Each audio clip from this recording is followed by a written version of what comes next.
ব্যবস্থা যখন সব হয়ে গেছে, তখন আর দেরি করাটা ঠিক হবে না। হ্যাঁ হ্যাঁ, এসো সবাই, কাঁধে কাঁধ মেলাই।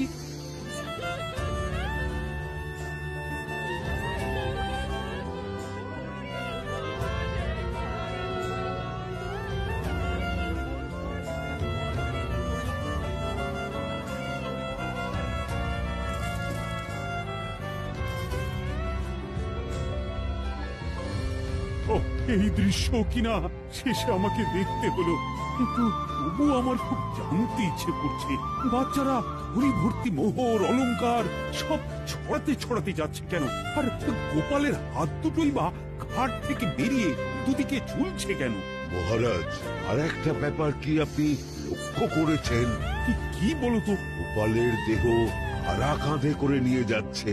হ্যাঁ হ্যাঁ, ওই তো মন্ত্রী, সেনাপতি, জ্যোতিষী আর পণ্ডিত। আসলে গোপালের এই শেষ যাত্রা আমাদের কিছু শিক্ষা দিয়ে যাচ্ছে মহারাজ।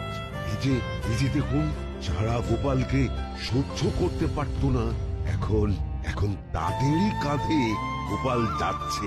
তার মানে শেষ পর্যন্ত কেউই কারোর শত্রু থাকে না, সবাই মান অভিমান ভুলে কাঁধে কাঁধ মিলিয়ে পার করে দেয়। তাই তো, এই দৃশ্য তো সেই কথাই বলছে। আর ওই যে মোহর আর অলংকার ছড়িয়ে যাচ্ছে, সেটাও বুঝিয়ে দেয় যে এই অর্থ, সমৃদ্ধি সবই ফেলে একসময় চলে যেতে হবে। কি ভীষণ সত্যি। দুটো খালি হাতও বুঝিয়ে দিচ্ছে, খালি হাতেই আমরা সংসারে এসেছিলাম, আর খালি হাতেই আমাদের যেতে হবে। এই চরম সত্যিটা আমি আগে বুঝিনি। গোপাল, তুমি মরে গিয়ে আমাকে চরম শিক্ষা দিয়ে গেলে। কিন্তু এখন শিক্ষা পেলেও গোপাল তো আর ফিরবে না।